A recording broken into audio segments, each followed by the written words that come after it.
നമസ്കാരം. White zone ടോക്സിലേക്ക് ഏവർക്കും സ്വാഗതം.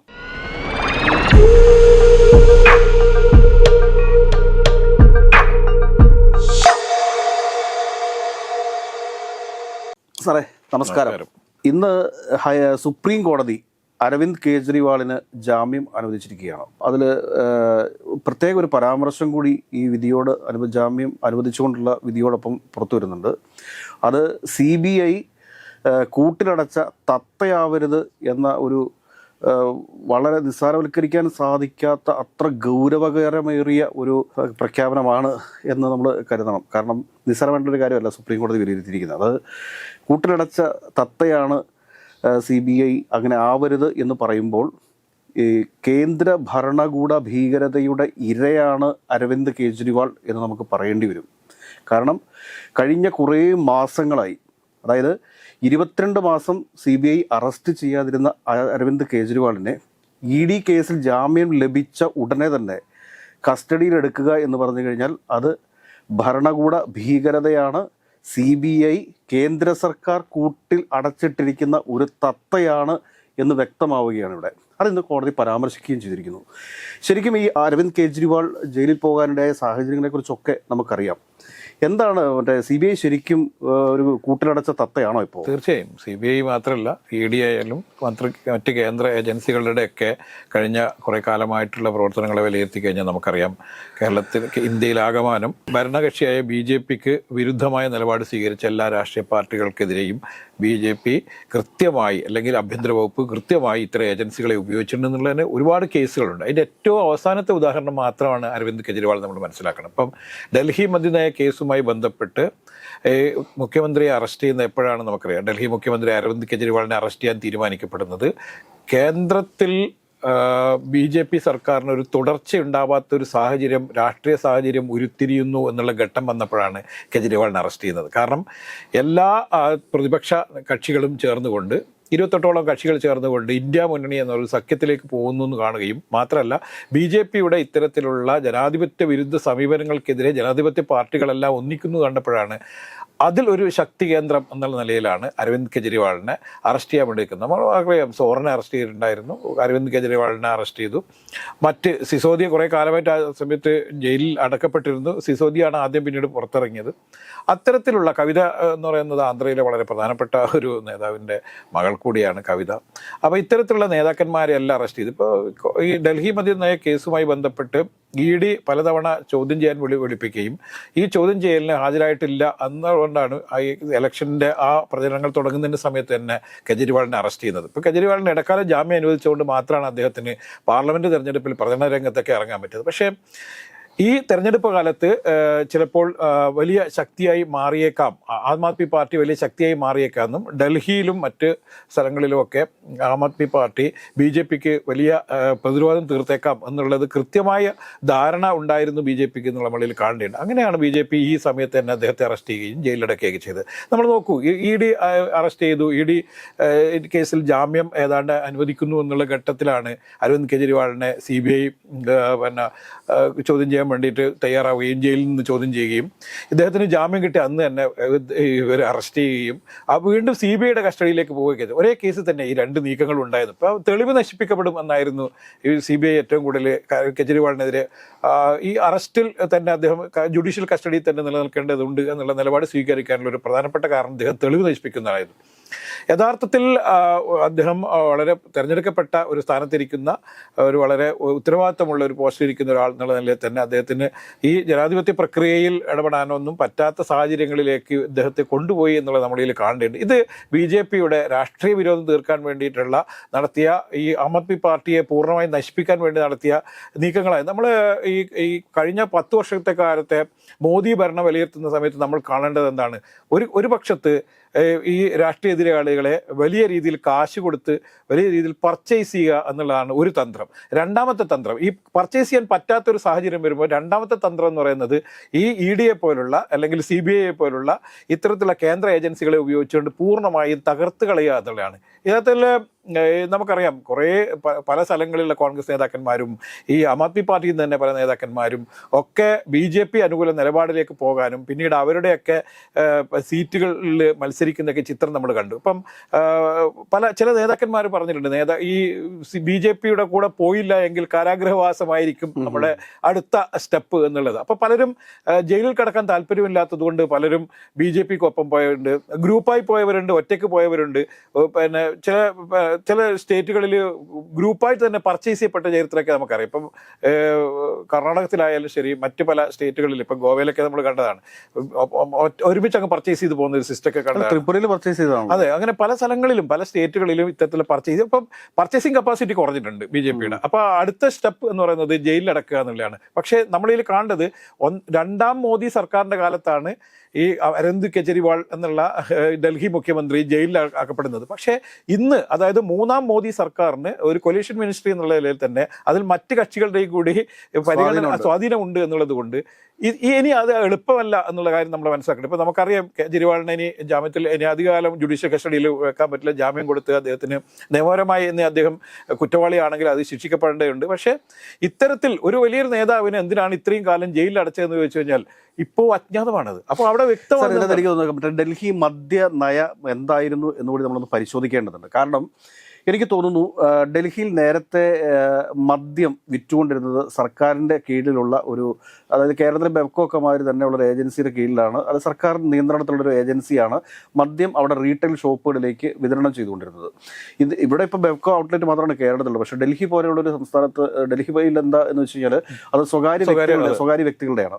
അപ്പോൾ ഈ സ്വകാര്യ വ്യക്തികൾക്ക് ഈ ഗവൺമെൻറ്റിൻ്റെ നിയന്ത്രണത്തിലുള്ള ആ ഒരു ബോർഡിൽ നിന്ന് മദ്യം വാങ്ങുന്നതിന് പകരമായിട്ട് എല്ലാ മാനുഫാക്ചേഴ്സിനും നേരിട്ട് റീറ്റെയിൽ ഷോപ്പുകളിൽ സെയിൽ നടത്താം എന്നുള്ളൊരു പരിഷ്കാരമാണ് അദ്ദേഹം അവിടെ നടത്തിയിട്ടുള്ളത്. അതിൽ ഏതെങ്കിലും തരത്തിലുള്ള അഴിമതി നടന്നിട്ടുണ്ടോ എന്നുള്ളത് പരിശോധിക്കാനുള്ള അധികാരമൊക്കെ CBIക്ക് ഉണ്ട്, EDക്ക് ഉണ്ട്, ഇൻകം ടാക്സിനും വിജിലൻസിനും ഇതൊക്കെ ഉണ്ട്.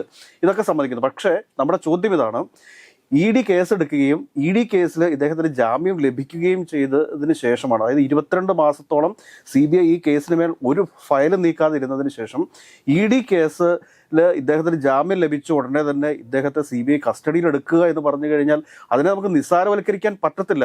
ഒരു രാഷ്ട്രീയ പ്രസ്ഥാനത്തെ, ഒരു രാഷ്ട്രീയ നിലപാടിനെ ഇല്ലായ്മ ചെയ്യുക, അടിച്ചമർത്തുക എന്നൊരൊറ്റ ലക്ഷ്യത്തോടു കൂടി തന്നെയാണ് ഈ BJPയുടെ ഈ ഒരു ഭരണകൂട ഭീകരത എന്ന് തന്നെ പറയുന്നു ഈ അരവിന്ദ് കെജ്രിവാളിനും അദ്ദേഹത്തിൻ്റെ പാർട്ടിക്കുമെതിരെ ഉണ്ടായിട്ടുള്ളത്. ഇനി വേറൊരു കാര്യം, നമ്മളിപ്പോൾ ഇന്നുണ്ടായിരിക്കുന്ന വിധിയിൽ തന്നെ ജഡ്ജിമാർക്ക് വിരുദ്ധ അഭിപ്രായങ്ങളുണ്ട്. അതായത് ഈ അറസ്റ്റ് ശരിയായിരുന്നില്ല എന്നൊരാൾ വാദിക്കുമ്പോൾ മറ്റ് ഒരാൾ പറയുന്നു ഈ അറസ്റ്റ് തീർത്തും അന്യായമായിരുന്നു, നീതീകരിച്ചുകൊണ്ടും ഇത് അറസ്റ്റ് നിയമപരമാണ് എന്ന് വേറൊരു ജഡ്ജ് പറയുന്നുണ്ട്.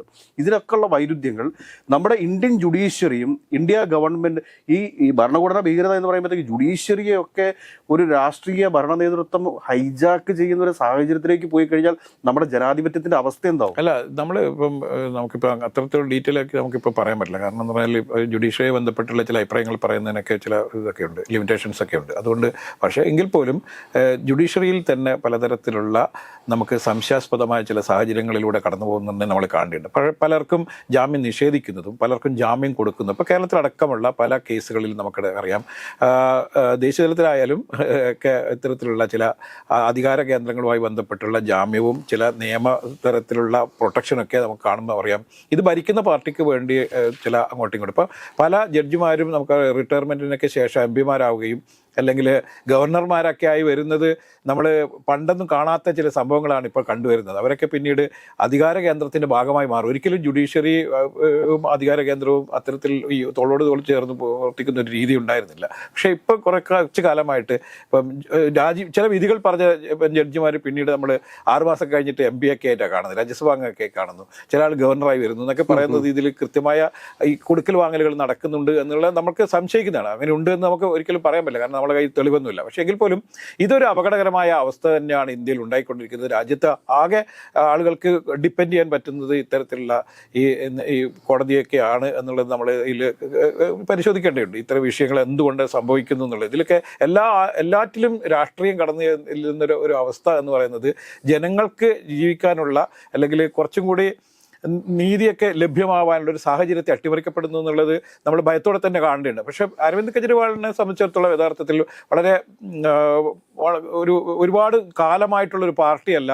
അരവിന്ദ് കെജ്രിവാൾ എന്നുള്ള രാഷ്ട്രീയ പ്രവർത്തകനും ഒരുപാട് കാലമായി ഈ പൊതുപ്രവർത്തന രംഗത്തുള്ള ആളല്ല. നമുക്കറിയാം രാംലീല മൈതാനത്ത് ഉണ്ടായ വലിയ അണ്ണാ ഹസാരിയുടെ നേതൃത്വത്തിൽ ഈ അഴിമതിക്കെതിരെ നടന്ന ഏറ്റവും വലിയ പ്രക്ഷോഭങ്ങളിൽ ഉരുത്തിരിഞ്ഞ് അല്ലെങ്കിൽ അതിൻ്റെ ഒരു ബൈ പ്രൊഡക്റ്റ് ആണ് ആം ആദ്മി പാർട്ടി. അപ്പം പക്ഷെ അണ്ണാ ഹസാരെ എപ്പോഴും ആം ആദ്മിയിൽ ഇല്ല എന്നുള്ള അണ്ണാ ഹസാരെ ഒരിക്കലും ഉണ്ടായിരുന്നില്ല. പക്ഷേ അണ്ണാ ഹസാരെ ഉയർത്തിവിട്ട ഈ ചില വലിയ പ്രക്ഷോഭങ്ങളുടെ ഒരു ബൈ പ്രൊഡക്റ്റായി വന്ന ആം ആദ്മി പാർട്ടി ഏറ്റവും കൂടുതൽ അവരുടെ ചൂല് എന്നുള്ളത് തന്നെ അഴിമതി തുടച്ചു നീക്കാൻ വേണ്ടിയിട്ടുള്ളതായിരുന്നു ചൂല്. പക്ഷേ ഈ അഴിമതിക്കെതിരെ വലിയ ശബ്ദം ഉയർത്തിക്കൊണ്ട് രംഗത്ത് വന്ന അങ്ങനെ അധികാരം പിടിച്ചെടുത്ത ആം ആദ്മി പാർട്ടി 2 സ്റ്റേറ്റുകളിൽ അധികാരത്തിലുണ്ട്. അതായത് ഡൽഹിയിലും പഞ്ചാബിലും അധികാരത്തിലിരിക്കുന്ന ഒരു പാർട്ടിയായിട്ട് അത് മാറിയെങ്കിൽ വളരെ ചുരുങ്ങിയ കാലഘട്ടം കൊണ്ട് വലിയ അധികാര കേന്ദ്രമായി ആം ആദ്മി പാർട്ടി മാറിയെങ്കിൽ BJP ഭയന്നു തുടങ്ങിയിരിക്കുന്നു എന്നുള്ളതാണ് അതിൻ്റെ ഏറ്റവും വലിയ. ആം ആദ്മി പാർട്ടിയെ BJP ഭയന്നു തുടങ്ങിയപ്പോഴാണെന്ന് പറഞ്ഞാൽ അവർ ഇന്ത്യ മുന്നണി സഖ്യത്തിൻ്റെ വളരെ പ്രധാനപ്പെട്ട വക്താവായി മാറിയത് കൊണ്ടാണ്.